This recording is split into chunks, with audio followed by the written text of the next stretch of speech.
Ladies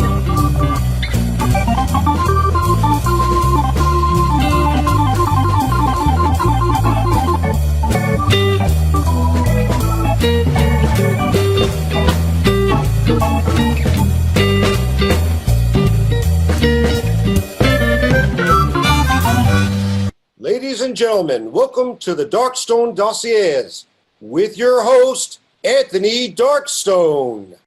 Hello, greetings, and a very, very good evening, good afternoon, and good morning to you, depending on where you are watching from somewhere in the world. And we do have on our various shows different people from different time zones, from different countries that watch. And for those who don't, well, I will still say good evening, good afternoon, and good morning, because it's then taped and people watch it at different times of the day. I'm privileged today, in fact, to have a wonderful gentleman with us, Steve Short, and I'm very grateful to the Secretary of the Magic Circle, Catherine Rhodes, for putting me in touch with him. And we've had some wonderful conversations, and as you will see, he has an incredible sense of humor, which I absolutely love. Before that, I would just like to acknowledge a couple of people, and the first one is our most illustrious president of the Society of American Magicians, Dr. Joel Zaritsky. And here he is to say a quick hello. Hello, everybody. Good. And while we're here, I also see that we have one of our senior officers from the Society of American Magicians, all the way from Canada, Mr. Rod Chow. Here he is. Nice Say hello. quick hello. Yeah. Ladies and gentlemen, today, Steve is our acknowledged expert on certain people to do with magic, giants, really, of magic. David Nixon, Johnny Hart, Terry Seabrook, and people of that ilk, and of course, dear Ali Bongo. So Steve will very shortly be talking to us about them.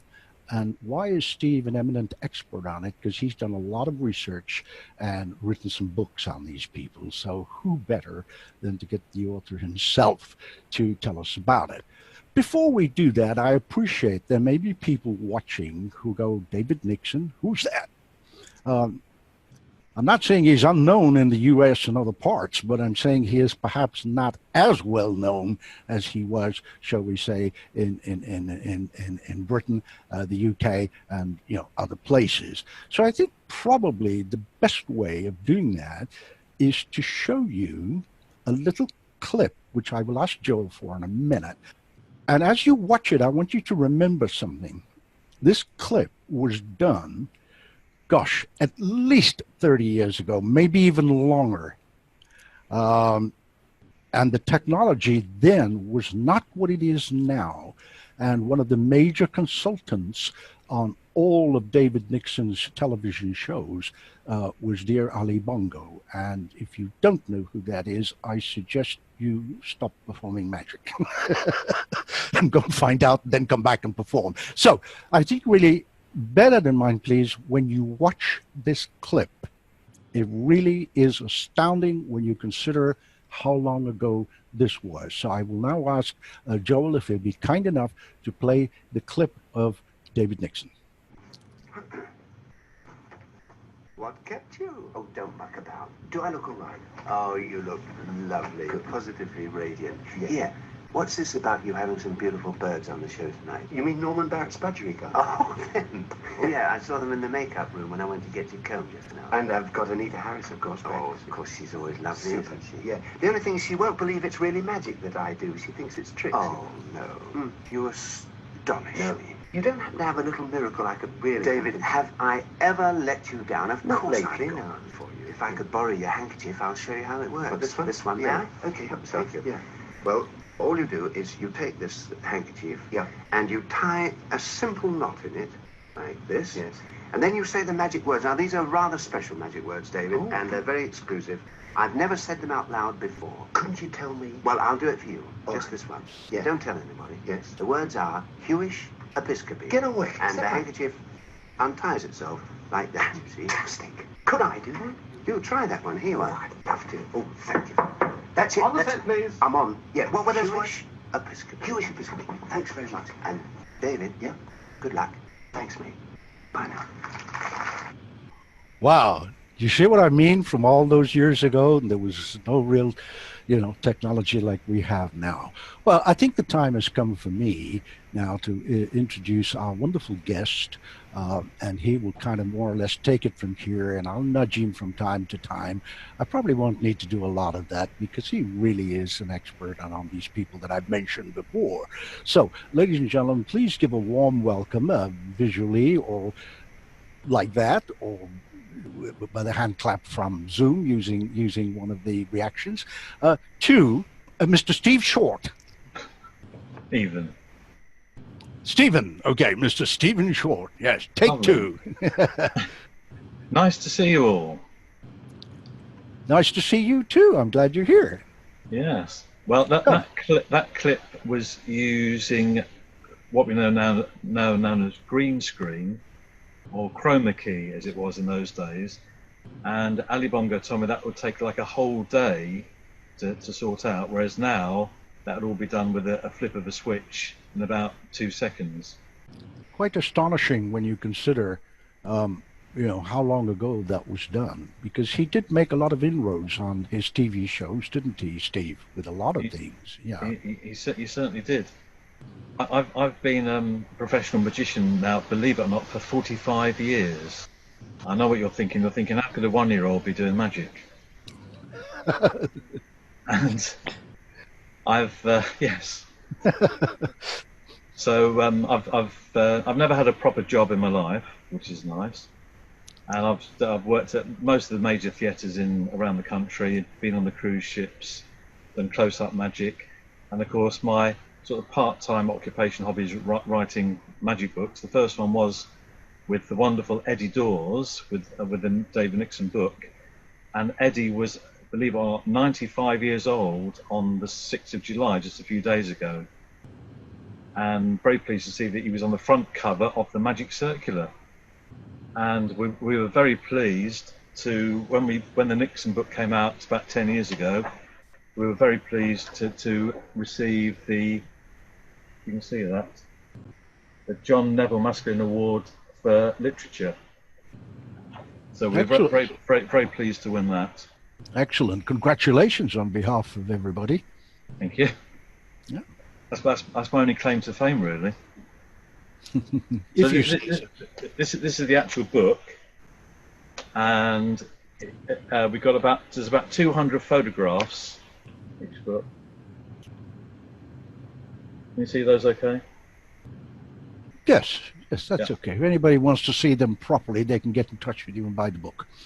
Unfortunately, it sold out many years ago. I know, that's what you told me. Yes. Yes. I've only got 2 copies in a special edition myself. But shall I tell you a bit about David? Please. Should we have a picture of the Nixon family taken a few years ago? Well, last year. There we are. This is Vivian, David's wife, is on the right-hand side, holding my Johnny Hart book, doing a bit of publicity for me.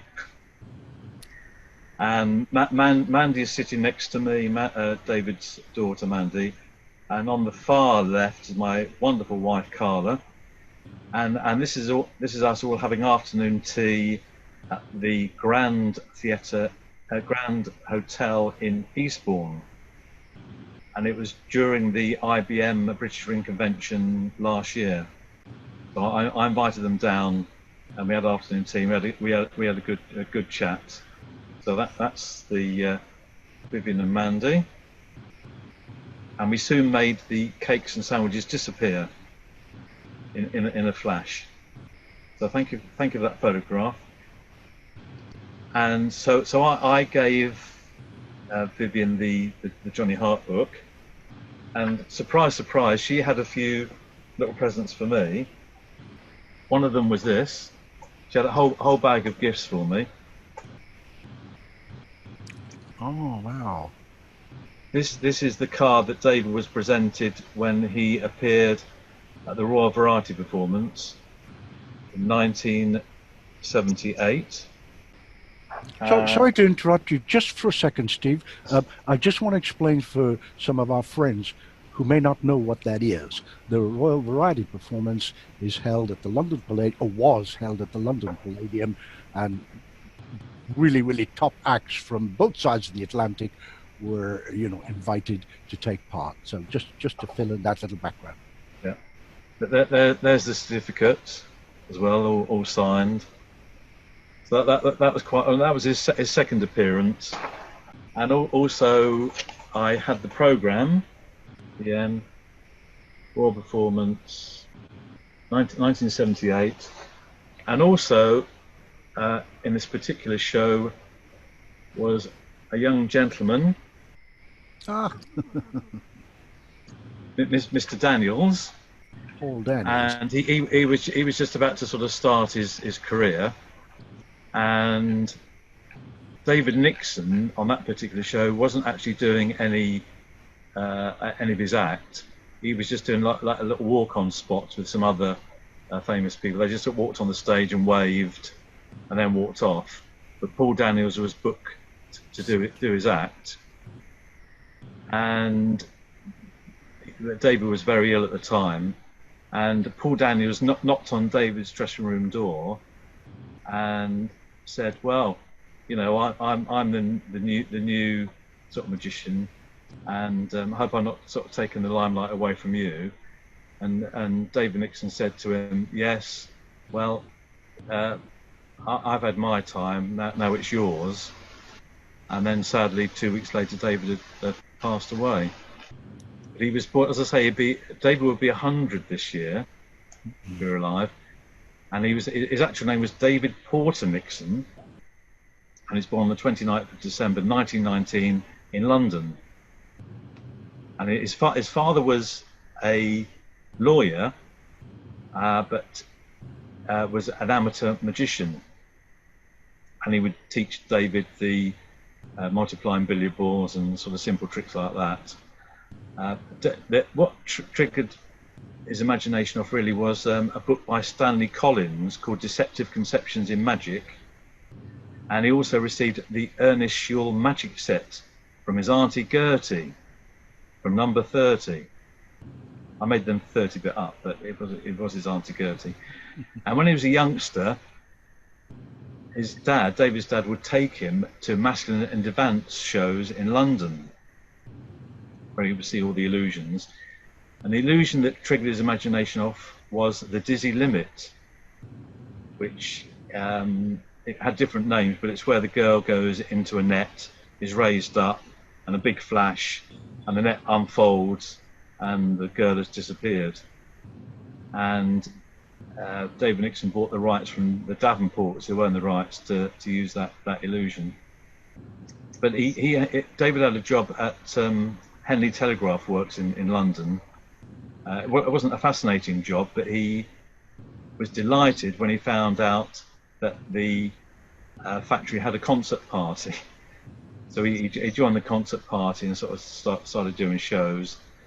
And then when war broke out, he couldn't join the RAF, which is what he wanted to do, because he had early health issues. So he auditioned for ENSA. Older viewers and listeners may know ENSA, which was the Entertainment's National Service Association.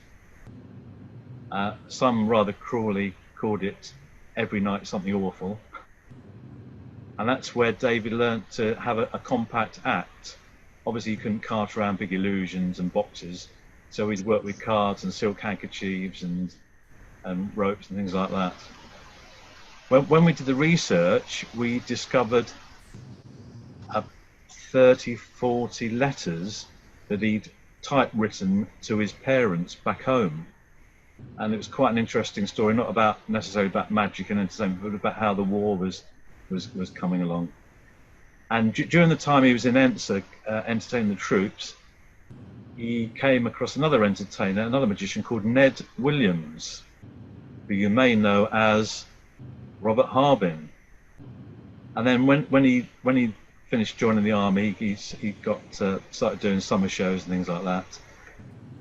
And one summer show was in Torquay, and he was working for a producer called Hedley Claxton. And Hedley Claxton had many shows going on during the summer at different seaside resorts all over the UK, and he would always give presents to every act that was on all these shows all over the country. And to save a lot of trouble, he would buy one present, but he'd buy it all in bulk, so they had all the same present each. Unfortunately, during David Nixon's season, it was hairbrushes. He was a member of the Magic Circle. He joined the Magic Circle in 1938, and he was also the vice president in 1977, and he won the Masculine Award in 1971. So he had a big connection with the Magic Circle. When he started doing TV shows, he's mainly a theatre entertainer, doing summer shows and pantomimes, things like that. When he started doing TV shows, he started to sort of move about and work big. And the TV producer said, when you're doing your shows on television, imagine that you are working to 2 people. And when he got the viewing figures, he realised he only was working to 2 people. That was one of David Nixon's jokes to himself. What really made him famous was he'd done bits of TV, but he got a job for a British TV quiz show or game show called What's My Line? And I think we have a photograph of What's My Line? And there it is. That's David on the far left. And then next to him is Lady Isabel Barnett. And next to Lady Isabel Barnett is Barbara Kelly.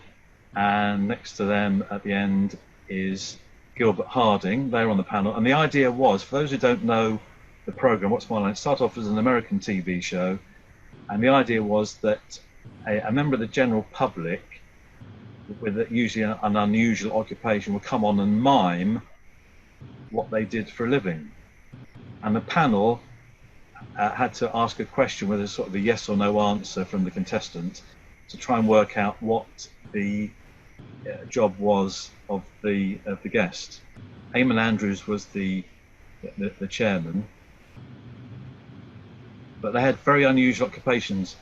There was a crow's foot splicer, a Brussels sprout trimmer, but the famous one of all was a sagger maker's bottom knocker. But we won't go into that. During the show, David didn't do any magic because this was a quiz game show, but that really made him well known. And then he started getting bigger TV shows and bigger theatre shows. He appeared at the North Pier Theatre in Blackpool, which had a very long. For those of you who know Blackpool, had a very long pier to get from the road, the promenade to the theatre, which is at the end of the pier, was quite a long walk. And it used to take David 2 hours to get from the promenade to the theatre. Not because it was so long, but because of all the autograph hunters. So he got a bit tired of that, although he loved his fans and the audience, but he wanted to get on and do his work. So he came up with a cunning plan. So he put on a false beard, borrowed a wheelchair from a local hospital, and wheeled himself down to the pier. But unfortunately, everybody recognised him because he forgot to put a hat on, and everybody recognised his famous bald head.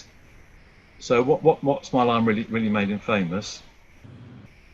And then, as he started to get his big TV shows, he had the wonderful Ali Bongo as his magic advisor. And I think we've got a picture of Ali Bongo. There he is, with the turban. Oh, there, look at that turban, with his surprised face. So this is 1970. He started his long contract with Thames Television, and when I was writing the book with Eddie Dawes, I spent 2 whole separate days with Ali on different occasions, and he gave me lots of information about working with David. And he reckoned that he devised and worked out over 200 effects for all the different shows on TV. he gave me some notes, and I had to phone him up and said, Ali, what's this note? It says EOPO, EOPO. I said, what's that stand for? He said, oh, that's end of part 1. And he made all these end of part 1 tricks. So, for instance, he would have a tray. He'd sprinkle some matches onto the tray, cover it up with a cloth. When he took the cloth away, the matches spelt out end of part 1. So then that would go into adverts, and then after the adverts, he'd carry on with the rest of the show. He said that David was a great guy to work with. Never lost his temper. The only way that he knew if David was a bit uptight about something, David would sort of put his hand on his forehead and say, "Oh boy," and then Ali knew that something was up and wasn't quite right. Ali told me some funny stories about working on the show. One was they were doing the slim version of the sawing in half trick. This is on television on a recording, and they were doing all the girl goes in the box, the blades go in. When they turn it round after Ali's switched the feet, they turn it around so quickly that one of the false feet goes flying off into the air and lands on the floor. So obviously they had to redo that for the actual broadcast. Before Ali Bongo was magic advisor to David, believe it or not, Billy McComb was advisor for a while. And Ali told me the story about a trick that was invented by Harry Reeve, who sadly just passed away just a day or so ago. And he invented a trick called Treasury Transpo, where a pound note, if you remember those, or a dollar bill, would go into two pieces of perspex, 3 by 5, and then the notes would change places after an audience member had signed them. And Billy McComb went to the BBC props department to say, I want this a bit of perspex, or plexiglass as Americans would call it, 3 by 5. When he went the next day to pick up the piece of perspex, it was 3 foot by 5 foot. So Billy McComb had to chip a bit off and go to his own workshop and make it the right size himself.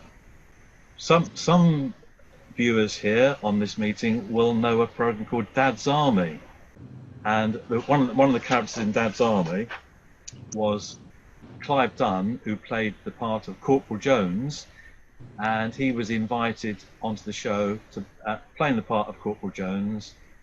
Mr. Mannering, Mr. Mannering, Mr. Mannering, and all that sort of stuff, and playing the part of Corporal Jones. Don't panic, one of his catchphrases. And he came on to help David with a trick, and the trick on this particular occasion was, instead of using a pack of cards, David had sausages. So he would shuffle the sausages, and Ali Bongo came up with this wonderful idea of, instead of a card sword, it was an umbrella sword. And the idea was, instead of the cards going up in the air, the sausage went up in the air, but behind the counter, unseen by the viewers, David would stick on the signed sausage on the end of the pointed ferrule on the end of the umbrella.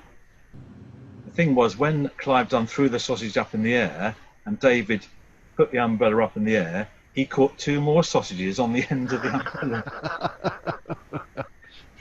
But quick as a flash, Clive Dunn said, "Oh, Mr. Nixon, that's very good, because in the Home Guard we do everything in triplicate."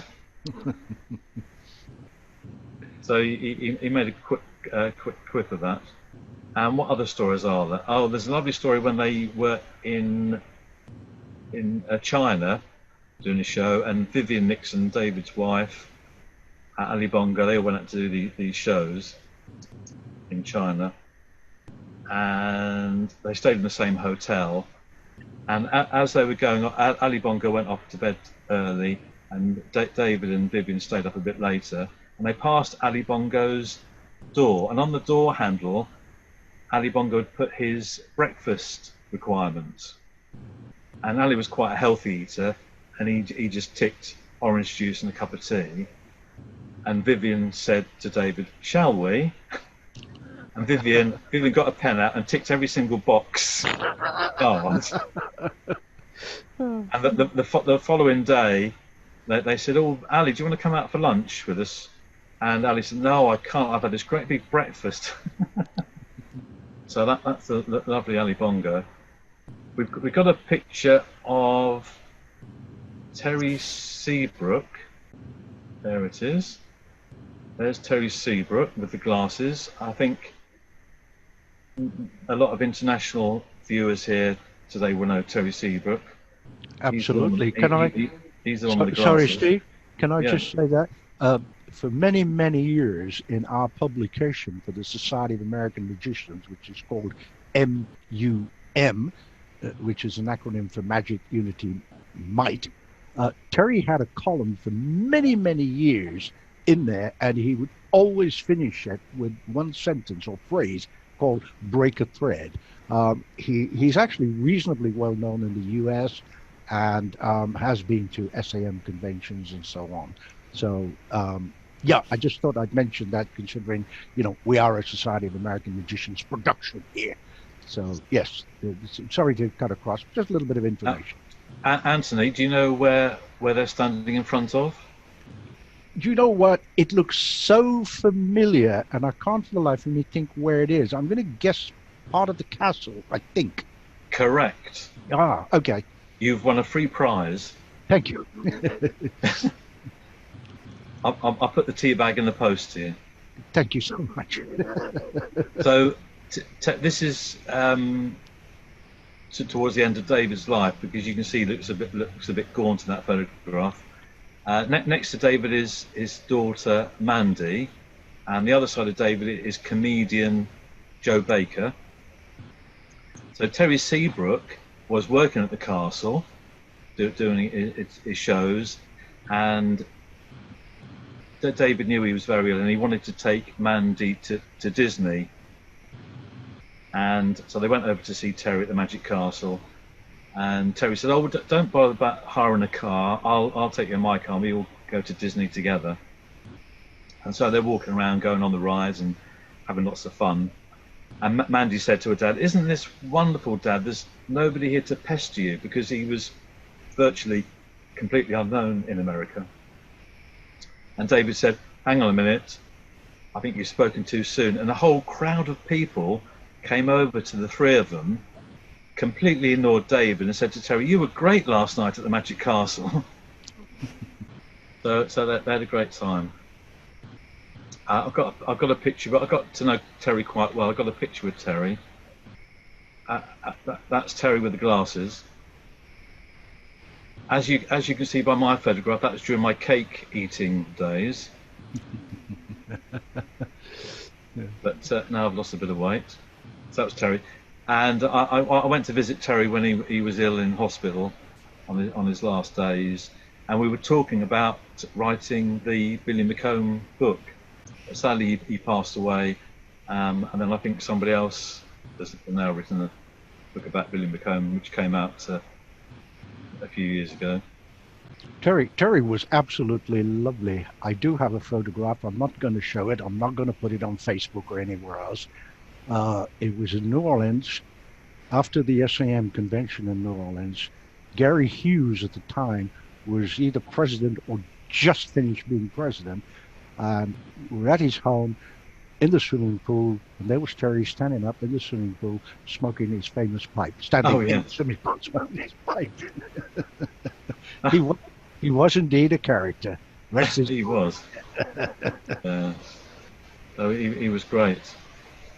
And another of David's friends was this gentleman, which we've got a picture of. I expect many. This is Harold Taylor, who I think was sort of quite well-known-ish in America, perhaps, and around the world, doing lectures all over the place. And Harold Taylor appeared on a David Nixon TV show, and they also appeared at the Dome Theatre in Brighton in 1976 in a show called Hocus Pocus with David Nixon. Harold was the compere, Ali Bongo was doing his act, and another great act on the bill was, if anybody remembers, Tony Shelley and Elizabeth, with them act called Magic a la carte, which is a great act.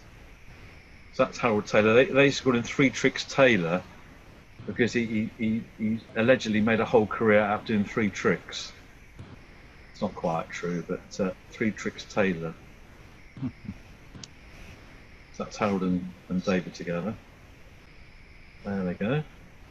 That's me. David introduced the unsuspecting British public to this character. I've got a picture of David with him. 1967. That's Basil Brush. I think he was probably only known in Britain.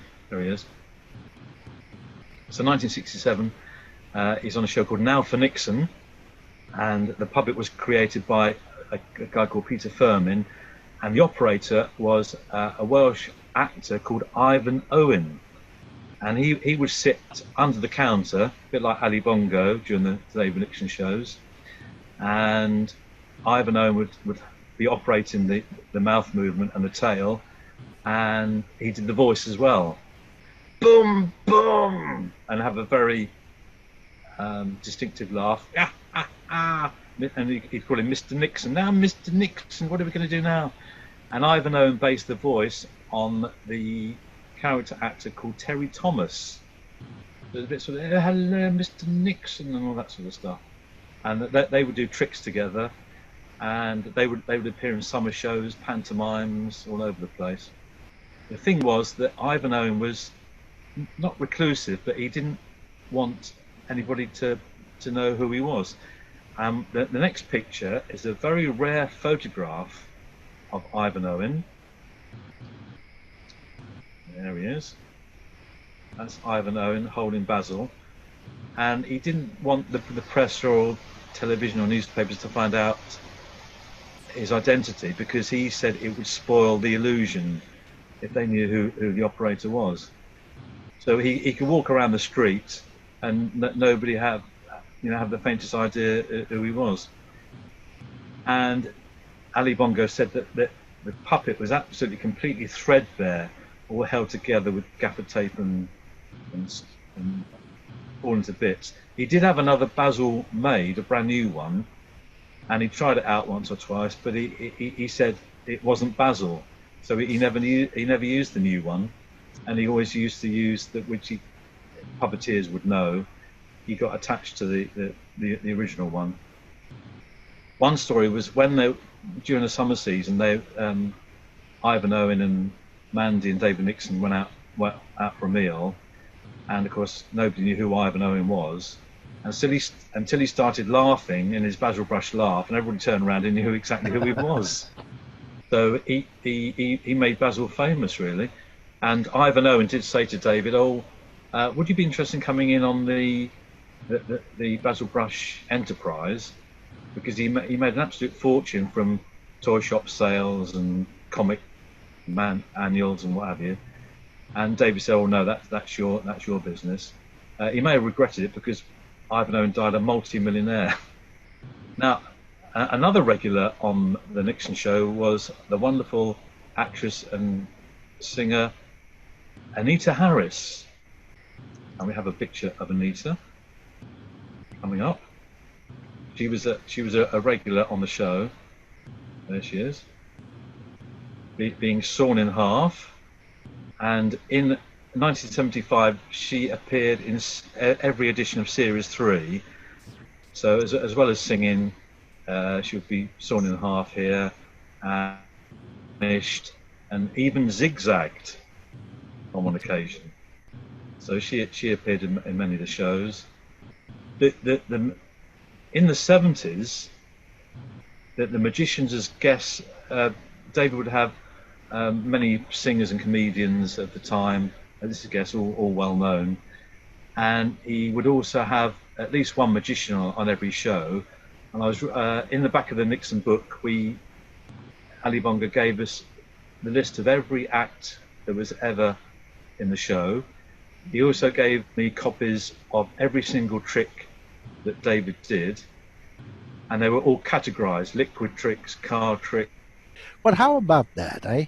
That wonderful, wonderful, rare photograph of the gentleman who did both the voice and the handling of Basil Brush. Remarkable, remarkable thing. And as Steve was saying, you know, the man made a fortune out of it from what we would now call all the merchandising, you know, the puppets and other things like that. Some of you may remember one about the same time. It was from Italy, called Topo Gigio, but that required 3 or 4 people in black art to work. It remains upon me to tell you a little joke. There was this onion. No.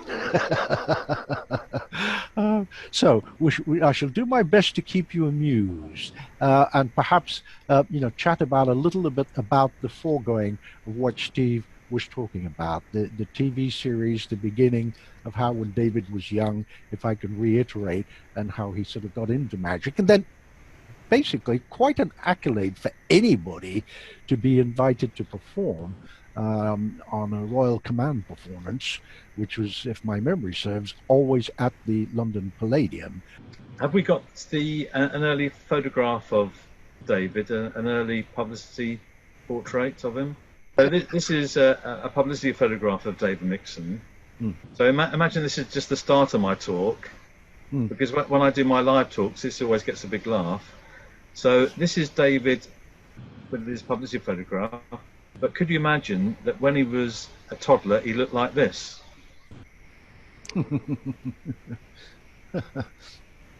Well, we did promise folks some very rare pictures, and we have, this being one of them.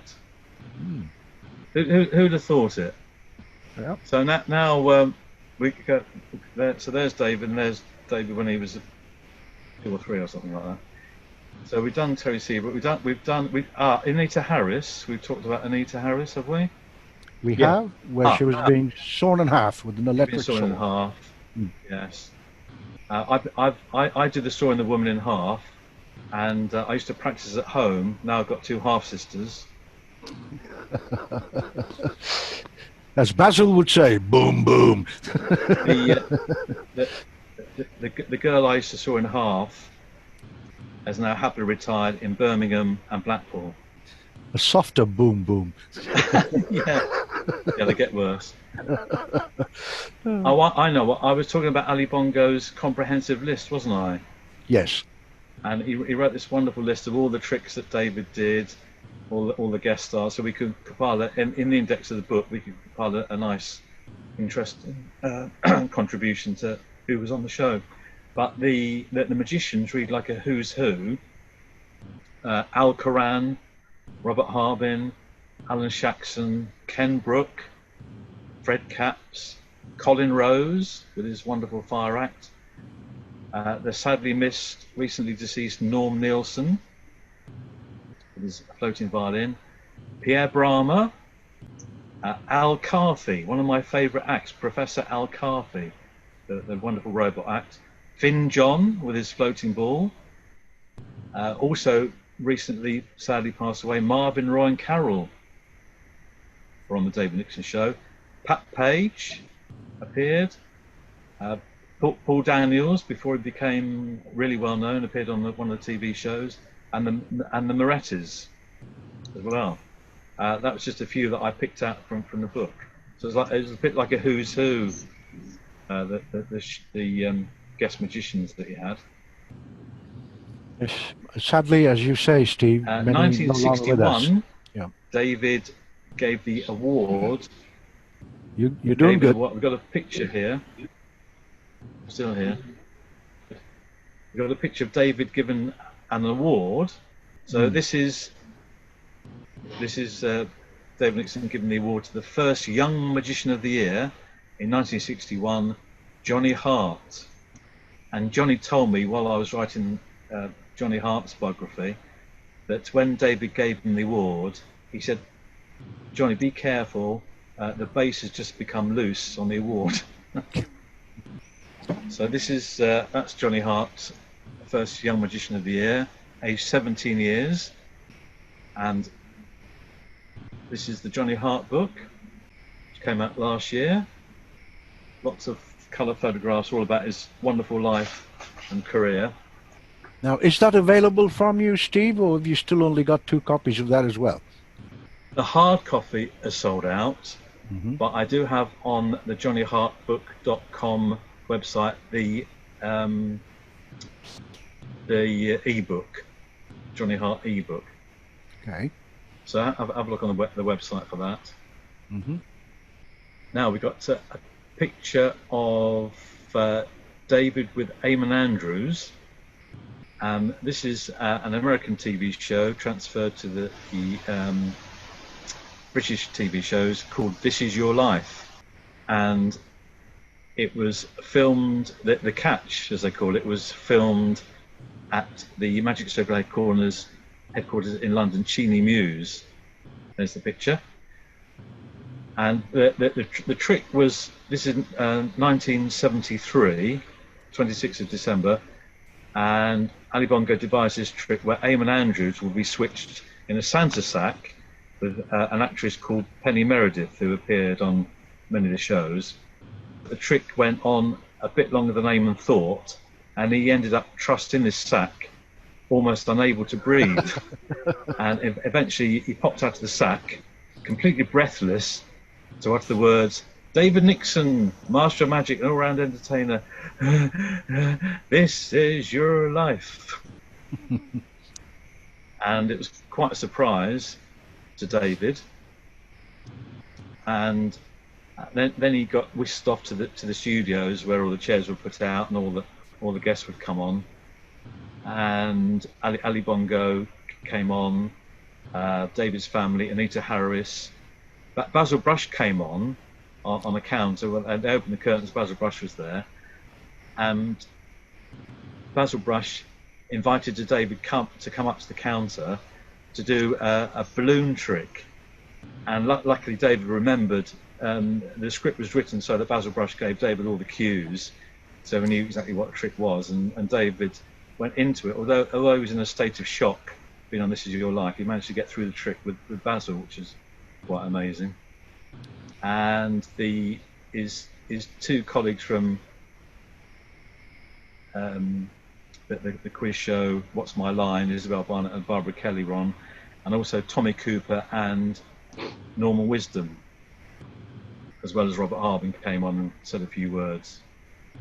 But the following year, David got his own back because he invited Eamon Andrews to come on his magic show, and instead of Eamon Andrews being sawn in half, Ali Bongo came on with a cushion.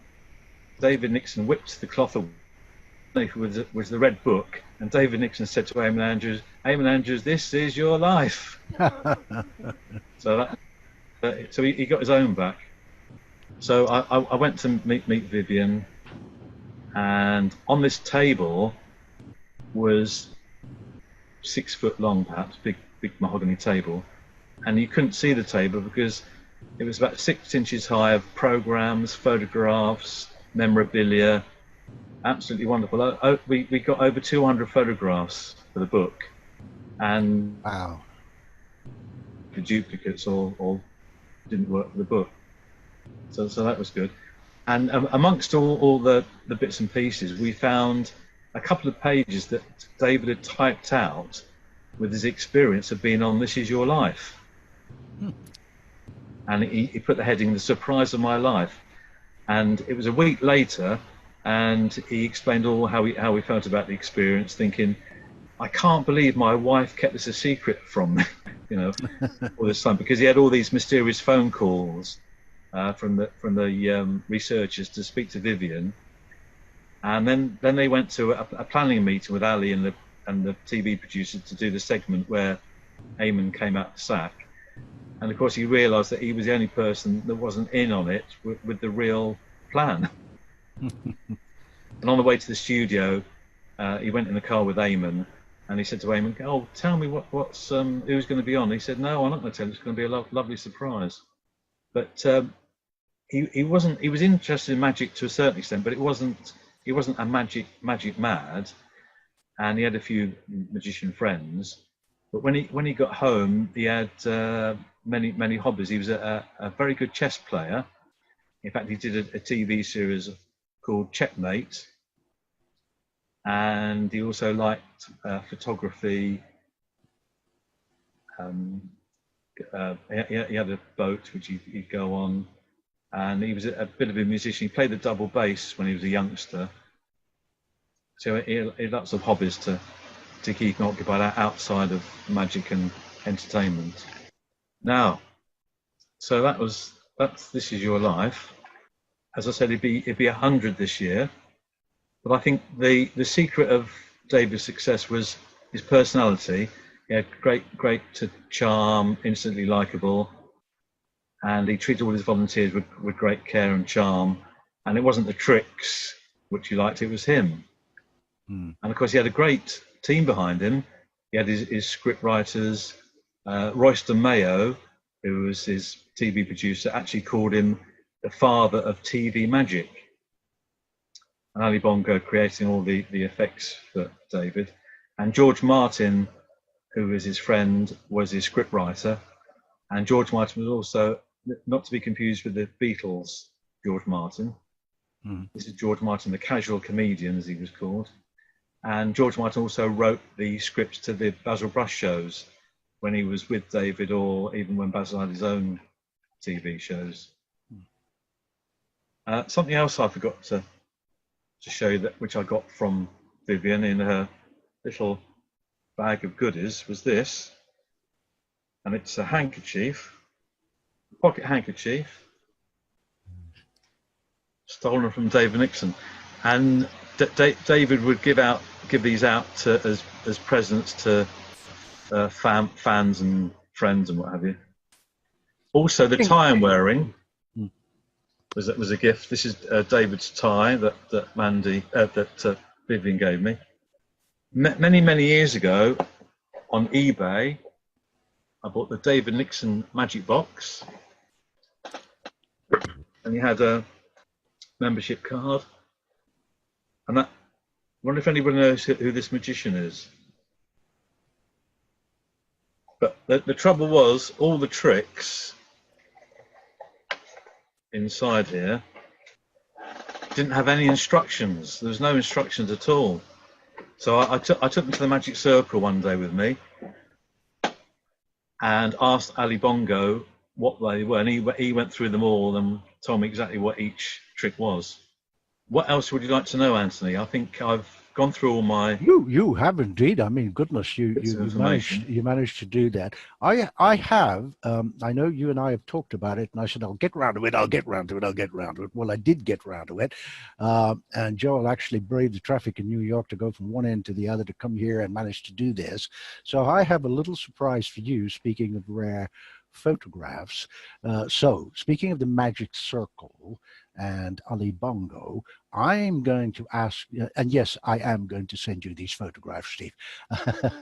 I'm going to ask Joel to put up the first one in whatever order. Now, many of us who've been at the circle will know the young man over there is Angelo Carbone. The painting, of course, is Dear Ali, and that appeared on the cover of the Linking Ring and the month following his passing. And that hangs, as some of us will know, sort of sideways opposite to the bar of the Magic Circle, in its new place, obviously. It's moved since Steve was talking about it. So that's one. And the next one is... yeah, we were all younger then. My very, very dear friend and mentor, Pat Page. I first met him, God God, well over 50 years ago, when he worked the counter at Davenport, when it was opposite the British Museum in Great Russell Street. And obviously, you've all recognized Ali sitting there. This is in J. Scott Berry's house in Falkland and Fife in Scotland. The evening before we went to do one of the biggest gigs ever done, about 15,000 people over the weekend at Falkland Palace. So there's a picture also that I'm going to send to you, Steve. And the next one, in no particular order, it just comes up as Joel wants. I don't know if we can, yeah, okay. I particularly like this one, and I'll tell you why, because I get to brag. I really do. On the left-hand side, I mean, obviously that's me in the white jacket, etc., in the Anthony Darkstone character. This was at another gig in Scotland the following year at Stirling Castle. Also, Pat was there. And the producer came up to us and said, well, we've got a bit of time and there are a lot of people milling around outside. It's a lovely day. Can you come out and do something? And I went, okay. So I gathered a deck of cards and my haunted key that I carry with me everywhere. That's another story for another time. And I started playing with it by a group of people. And before I knew it, and nothing was rehearsed, Ali turns up in that lovely, what I call his star jacket. Some of you will recognize that jacket. You will know what I mean. And he came in there and then did the key on his finger. Until this day, I give you my solemn word, I have no idea how he did it. The key actually knotted itself. There's a solid metal key. There was a knot in it at the end. So I'm bragging by saying, as far as I know, I'm the only person ever to have done a double act with Ali Bongo. There are many, many stories about that. Next to that picture on the right-hand side is at Falkland Palace at the dinner the night before, where he's very kindly awarding me, and there were some other people who got it as well, the Circle of Palace Magicians Award. Down below the one where I'm doing the double act with him, if you can see Ali wearing the bow tie on the far left with a kind of beigey jacket like this, Dear Pat next to him, Shirley Ray, a name that many, many people in England will know, some other guy who should be nameless. And then standing next to me is my dear pal from Houston, Texas, Scott Wells, who also happens to be a member of our SAM International Assembly, which, by the way, if you would like to join, please contact me. You don't have to be an American to join. We have a number of people from the Magic Circle, many eminent people, I may add, who are members of the SAM International Assembly. And the bottom picture is, of course, dear Ali, again, Pat Page, myself, and Scott Wells. And I think we just very quickly shoot to the other one. I want to give a bit of a surprise to Steve. So I dug them out. Oh gosh, it's too tiny. We can't, can we? Yeah, oh, it's very blurry, but I can tell you what's going on there, because the night before, during the gala show, you're just going to have to use your imagination. Something went wrong between somebody's act and they had to do something and kill time. So Ali, as the MC, came on, took his teeth out in front of the audience, and did this whole Gollum from Lord of the Rings. Yeah, my pretty, well, I can't do it, but he did it.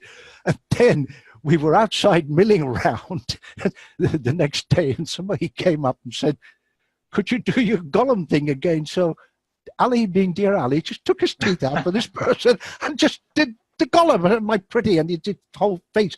And I will quickly add, for those who don't know, he was a superb artist. He spoke fluent French.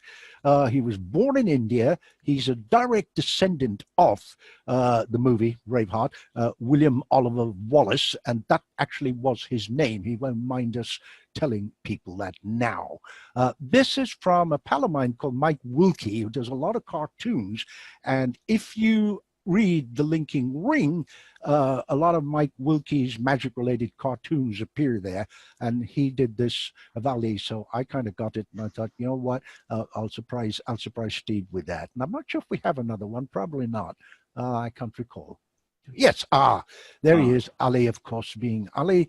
Some of you will know in Scotland, and I hope to goodness I pronounced this correctly, trews, which are tartan trousers. But in that particular picture, I'm sorry to say I don't have the rest of it. He was actually wearing a kilt at one of the sort of dinner things, and he came up and did something. And I think I should say something, and some of the older gentlemen about my age, or possibly slightly younger, or maybe even older, will know that Ali had an incredible brain, but his props were incredibly simple. He would do the most amazing things with, for example, a matchbox or a bit of cardboard or something like that. And I've no idea how he did it. The pom-pom sticks he made into an art form. I'm not sure if there are any YouTube videos or any others around, and if you do find one, please let me know. I've watched him do it live. It's an art form to watch him do pom-pom sticks, as he did everything, but that was registered. Do we have another one, Joel, or I think that's about it, isn't it? Yeah. I found this. Speaking of rare pictures, I put a post up about something, and Philip Pound, who is dear Pat's son-in-law, because he's married to Pat's daughter, Janet, put this picture up. As far as I know, one of those gentlemen on the far right, and I think it's the one with the waistcoat or vest, is Tony Corinda. Pat Page, with the pen in his pocket at the top. And the gentleman on the very far left, yes, you guessed it, Ali Bongo with hair. Yeah. The one on the other end is Dick Chevelle. Of course. I knew it was Dick something, but I didn't want to get it wrong. Yeah, well done. It is. Thank you so much. Yes. So this is pretty Chevelle's magic shop, I expect. I believe it is. I don't know. I've never been there. I don't know it. But how about that? I mean, Corinda, Pat Page, and Ali Bongo with hair. I think that's about it. Or do we have another one to surprise you with, Steve? That's what we got. That's what we got. Okay, fair enough. Well, so I just thought I'd show you those, and they will. That's wonderful. I love those. I thought you might. It was when I was a youngster, my dear late mother took me to Davenport's, as you were saying, opposite the British Museum, and Pat Page was behind the counter. And then when I went to Ali Bongo's funeral, I don't know whether there's anything on Alison, who's Ali's niece, said that don't wear black or something. So I wore a sort of a light suit, but I wore a red bow tie. And I'll never forget Pat Page coming up to me and say, "Oh, Ali would have liked that." He would have. Yes. Yeah. I mean, like. Did I mention that I'm in the middle of writing my the Ali Bongo book with Raphael, my you hadn't on this show, but you told me about it, and you kept saying to me, if you can find any photographs, I know you've had things and I can tell you stories about Ali and myself from Blackpool to Las Vegas, to Texas at one of the SEM conventions where he appeared. Actually, wait a minute. It was New Orleans, exactly. He was there with New Orleans, so it was Ali, and then another one where sadly there was a little incident, and then some months later or a year, he was lecturing in France, and I knew the people who had booked him for the lecture, and what happened. Then he came back, and then sadly passed away. Like everybody else, I mean, I could stay here from now till Christmas telling you wonderful stories about that lovely man. But you're working on your book, and I know that's why you're looking for material. So anybody who's got stories and pictures, if any of our Zoom meeting friends here this evening knew or work with Ali, then get in touch with me with any stories or photographs. That would be terrific. Ian Adair's been helping me a lot with this, because Ali Bongo was involved in the Supreme Magic Company for various items and things, and Ali would phone up Ian at Supreme asking for props for the Nixon shows. But if any other guys on this meeting have got any information, that would be gratefully received. Shall we put your email out? The other thing I didn't mention is that I'm doing my, because obviously we can't go out doing shows at the minute, so I'm doing my online talks. I'm doing one on David Nixon, one on Johnny Hart, one on the Supreme Magic Company, which we just Mm-hmm. talked about, and my other talk is the history of the unique magic studio with Harry Stanley. So I've got 4 talks that I'm doing online for magic societies around the country and around the world. I was about to ask you actually, if people wanted to get in touch with you, Steve, what's the best way? Before you, so you know, if you're happy to give out your email, fine. If you're not, then we'll figure out another way for people to get in touch with you to book you for doing this. Email is the best. Okay. The reason I'm asking is email's the best. reason I'm asking is if you say it slowly enough, what we'll do when this footage goes out to actually Mark Williams, a good pal of ours in Vegas, who does all our editing, etc. And then this will be seen over and over and over. And, you know, people who want to get in touch with you to book a talk or send you pictures of Ali and indeed stories, etc., then I'll have him put up your email, you know, running across as you say it. So if you do it slowly, he'll be able to do that. Off you go. The floor is yours, sir. Oh, right. Info at Steve -short, like a dash, -short.co.uk. Okay. If you just Google Steve Short Magician, that will come up on the internet. Okay. Thank you so much. Yeah. Thank you so much. So we'll have that put up on the screen of the edited tape, etc., which we will play in post, and obviously get a copy to you without, you know, or link, because what happens is the footage goes away. Joel, as you've noticed, is doing the recording. The footage goes, then the raw footage, as it were, goes to Las Vegas. Mark does all the things, and the interesting thing about Mark is that he is also a magician, apart from being a skilled editor. So he edits from a magician's perspective. So that's a kind of plus that we have. And it's all a labor of love. I mean, seriously, you know, it's just amazing, just for the love and the passion for the art that we all feel. So I think we're probably coming to that time now where I think we've had a wonderful insight into some amazing things that people don't know. And I'm personally and professionally pleased to have done this, because it's a way of keeping for posterity, if you like, a tape somewhere that people can look at 6 months, 6 years, 10 years, whatever, and it's there. Because I think it'd be terrible, terrible, terrible to have one of the greats of magic. The fact that it was British magic is irrelevant, really, because he had so many wonderful other people on his show, from Dear Norm, respect and RIP to him, and other people. So, you know, he was indeed an incredible legend. And you brought up Johnny Hart, and other people won't know this, but we were talking before the show with Ian, and I'm doubly delighted because back in, oh God, 20 years ago, something like that, my son's 38 now, he was about 17 or 18 at the time, he won the John Hart Trophy in Reading. We were talking with Ian about that earlier on. So, you know, all these things kind of tie in, and it's really wonderful. So I'm very grateful to you, Steve, for making the time to come on here and do this and share, not only with everybody here, but with people who are going to be watching this in the fullness of time, about, you know, some of this wonderful knowledge you have of these amazing people. And I'm absolutely delighted that the Magic Circle awarded you the awards, you and Dr. Edwin Dawes, of course, who's a great historian, really amazing what he does. I know you could write on the head of a pin, right, Steve? And have space left over. Yes. Yes. Yeah, amazing. How old is he now? 90 something, is he? 9? He was 95 a few days ago. Ah, well, speaking of one of the greats, in fact, is this a plug? No, not really. It's just information. We have been working very closely with a number of people at the Magic Circle. Well, one in particular, the secretary, and she's been very helpful in helping with logos and things like that, and, you know, adjusting photographs. That's Catherine Roach.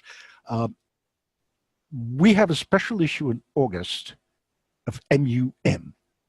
Which is the monthly magazine of the Society of American Magicians. This is Joel on this month's cover. Yes, and we have in it, we have a column in there called Magic Around the World. When I say we, it's myself and Arian Black, and we feature magicians from Canada in this instance, Morocco, the Netherlands, all over the place. August issue is particularly interesting, and a copy always goes to the library, and I think you'll have to talk to Laura London about this. Where Magic Around the World is going to feature 12 Magic Circle members from around the world, not necessarily from England. Included in that illustrious number of people, and I worked hard and long on it, so, you know, I'm really proud to say that. Not bragging, yes I am, and I'm quite happy to brag. We have wonderful people like Catherine Rhodes, Matt Davies, Michael Vincent, Todd Landman, and David Berglass. I mean, how could you do this without David Berglass? So, yeah, well, you know, written about him. And somebody asked me not so long ago on one of the other shows, how did you have to choose these people? And you know what? It was really difficult. I mean, how do you choose? So I had to get ones that all did something different and were unique to their particular niche. I already decided for cards, I had to have Michael Vincent. I already decided David Berglass, MBE, had to be on there. And then the others were picked from their locations outside of England. They were Magic Circle members, in many cases MIMCs with gold stars, who were located in different parts of the world. A name that most of you will know, Gunnar, he's featured in there, and he's from Iceland. We have Vanni Pule in there from Malta. So, yeah, so if you can grab hold of an issue, do that. If you can't, it's very easy to join the Society of American Magicians. It's really, really easy. Just get in touch with me. Both myself and Joel will sponsor you, or you just need me, and that's enough. You don't need to bother the president. The cost, this is where it gets really bad.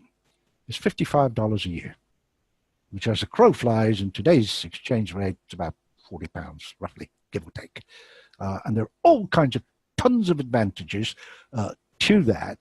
Apart from being able to use the logo like you use the Magic Circle or IBM logos on your websites or promo material, there are many other advantages.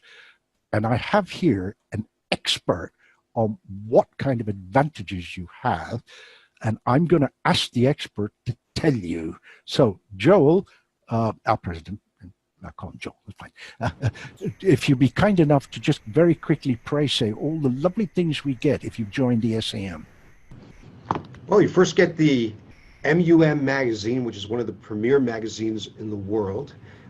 It not only you can watch it digitally, we actually have it now archived since 1911, every issue.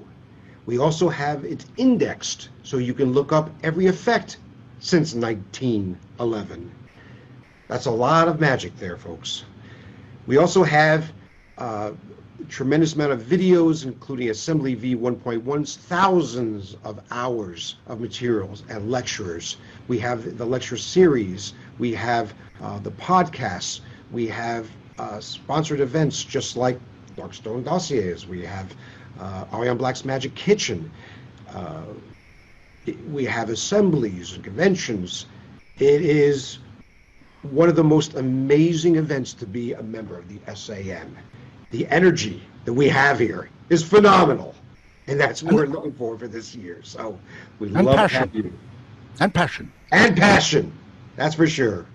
One of the things, I know you were telling me, and we talked about this last night, when we were watching by the way, we were watching Bruce Calva last night, and a couple of other lectures from people like Jim Steinmeier, and just amazing stuff. All of that's included. You don't have to pay any more for it, right, Joe? That is correct. It's all part of your membership. Apart from being cataloged all the way through, and this, to the best of my knowledge, and I'm not a tech person, so I don't know, but to the best of my knowledge, it's the only place you can go to and, in simple terms, click rope magic, and everything on rope magic will show up. Is that right, Joel? That is correct. Or coin magic, or whatever. Or person's name, including your own. You know, you can find out when is the first time you were in a Magic magazine in MUM. You can look up your own name. So I think, yeah, we've got another couple of other interesting projects coming up that Joel and I are talking about. And those of you who were here on our gala show on the 27th of June, it's gone. We have another one coming up because Joel and I did an interview in London with Andrew Eborn via Zoom or whatever Andrew uses. And we talked about the gala show, but it was just for Magic Circle and SAM members, obviously, of which we have roughly about 6,000, give or take a few, all over the world, really. And we're hoping to go more and more international, which is why we had the International Assembly. And this week we've had wonderful people, a name you will know, Karina Fenton, who won the Eugene Berger Award. And I made a post about that on the Magic Circle pages, and now she is a member of the SAM and indeed the International Assembly. So, you know, good company. The International Assembly has 5 former IBM presidents. We even have Nanny Wilson and Mark Wilson. So am I impressing you enough? I hope so. But seriously, is this a plug to come join us? The short answer is yes, because we live in times that are uncertain. And when we go back to whatever that word means, normal, we will have to go back with whole different mindsets. So Joel's mission as president, and I know we've been working on stuff together before he was president and whatever, now he is, and we've got other stuff coming up, is to actually make this, sorry, I'm not putting words in your mouth, Joel, because you've actually said this public, to make Magic a more cohesive, a more international, a more camaraderie, if you will, yes? So there's no real rivalry at all.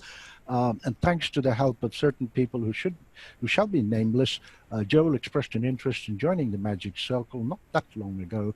And on the 27th show, Noel Britton, the current president of the Magic Circle, came on, and we surprised Joel. I mean, I knew it was going to happen, but it surprised Joel when Noel announced on that show publicly that he'd been accepted into the Magic Circle, and probably the fastest acceptance ever. So, is this a plug to join the SAM? Of course it is. Is it going to be worth your £40? Absolutely. No question about it. Yeah. If it isn't, you know what? I'll tell you now on tape, live. I've got witnesses. I'll give you the £40 out of my pocket if you don't find one benefit from it. You'll find many. Right, Joel? Absolutely. In fact, this coming Monday, we're having the Noel and Joel show together. We're meeting and we're coming up with ideas to get together with the Magic Circle and the SAM. So it's going to be an unbelievable year. We're so psyched about this. Okay. There you go. Yeah. So, ladies and gentlemen, I think all that remains for me as the host of this show, I didn't have to do much as a director, really. It's great when you're working with a pro. It's just wonderful. Is to, on your behalf and indeed mine, both personally and professionally, just say a really warm thank you to Steve for making the time and the effort to come over and share this with us. So thank you very much indeed, Steve. Thank you very much. Yeah. Thank you for listening and watching, everybody. Hope you enjoyed it. Do we have time for any questions from anybody, Anthony, or are we all tied up now? No, we're fine. If people want to just do something in chat, or maybe just put your mic on and ask. If you don't want to give a speech, but just ask something, that'll be fine. Otherwise, just type something up. Robert Adress says, a wonderful talk. Thank you very much. These 3 wonderful talk lectures, cooking show were the highlight of my weekend. Hey, you're very welcome. Oh. Yeah. And Bob Hannum, who's been a regular on a couple of our shows recently, he says, Steve, it must be 35 years at least since I saw you last. Yes. Yes, we met when we were 1. Yes, you did that gag. Yeah, but you didn't get a laugh the first time. Well, you did, but you couldn't see. You couldn't hear either. Yeah. So everybody smiled loudly. Yes. So, ladies and gentlemen, if you have, anything you want to add in chat, or just briefly ask something and put your mic on to do it, please do so. I think Ian wants to say something. Ian has a question, yes. Marvelous. That was a lovely talk, Steve. I'm a great close friend of Steve's, and he comes and visits me quite often. And of course, David Nixon, marvelous personality. I knew David quite well. He stayed with me here in Bideford at the Supreme Magic Company, and we got on fine. I love Steve's methods of writing books. He's got very good research and goes into every detail. And you know, I've been in magic now for 70 years. I'm coming up for 80. Started when I was 10, and you know, I had 36 wonderful years at Supreme Magic Company. So I've seen a lot of magicians over the years, and you know, and it's a marvelous hobby for people that don't want to take it up professional. But it was a really good talk tonight, and I've got the book, and Steve signed it for me. So, you know, if anybody wants it, being a Scotsman, it'll be $500. No, I won't get rid of it. He signed it for me, and I helped him with the Johnny Hart book by doing the index. Because I like doing indexes, but when I knew there was nearly 26 pages of index, yeah. It took me a fortnight to do. Yeah. Everything, I had to go through the whole book, you know, every magician, every feature, every place, you know, but it was good. I learned a lot about it by doing the index, but marvelous. Thanks, Steve, and I'll keep emailing you as you do for me. And you can see behind me, I've got props here. I've got pictures and photographs in my magic den, so I'm quite comfortable here. Lovely. Thanks a lot. Ian, you've done more than just doing the index. Well, that's kind of you. You helped me a lot with the Johnny Hart book. Yeah. And is there a check in the post then? Yes, it's been lost. They do have things called bank transfers, Steve. Don't tell Ian that. Well, no, I just did. No, I'm going to take his sides after all the lovely things he said about me all those years ago. No, he did. Robert Dadras, he says, when do you expect the Ali Bongo book to come out? I think Raphael is on this meeting with us. Now, Robert says, and he's just sent a message saying he bought the David Nixon book online. I'm not quite sure how or where, but apparently he has. Oh, well, yes. Tell him to get in touch with him, because I want to buy one as well.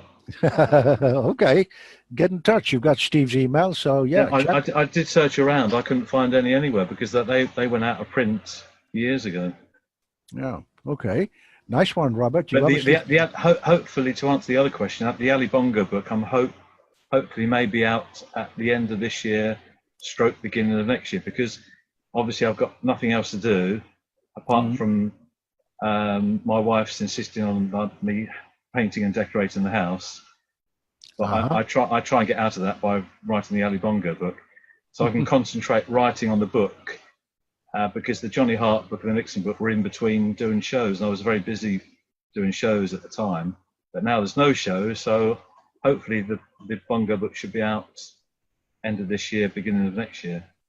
Well, I can assure you we shall keep everybody in the SAM informed about that.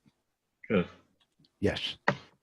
So, you know, obviously we'll keep in touch, and you'll sort of give me a heads up whenever, you know, it's ready to be published or whatever. Yep. Well, I can do another talk on that.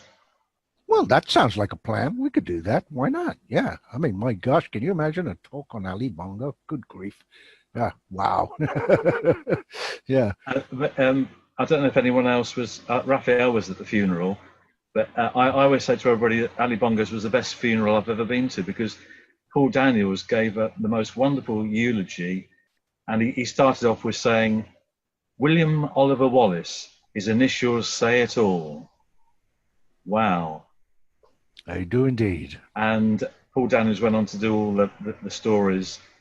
Just briefly before we go, one story was that David went to Ali Bongo's flat unknown to Ali while he was out, and he managed to get hold of one of these sort of secret agent cameras on a wire, and he went through the letterbox with the camera on the end of a wire and poked around Ali's flat and took photographs of inside of his flat through the letterbox. And at the next meeting of the Paul Daniels show, he got all the photographs developed and put them on a table. And he said to Ali, I've got this wonderful venue to do one of our shows from. Have a look. And Ali looked at it and thought, that's the inside of my flat. Oh, dear. There's tons and tons and tons of stories, actually. I told one the other day, but I won't do it now. I want to do with Ali. There's tons of them. Just amazing.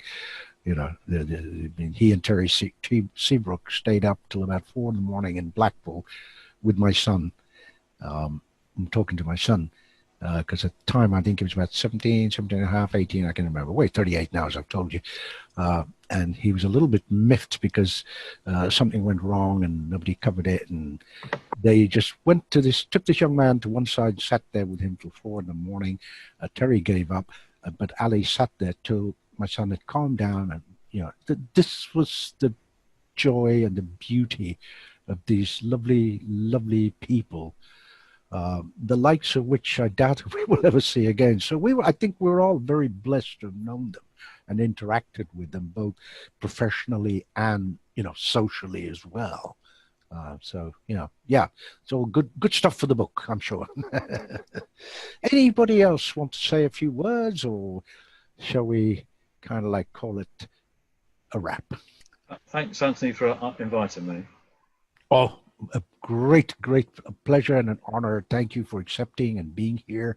What can I say? Well, thank you all very, very, very much for being here.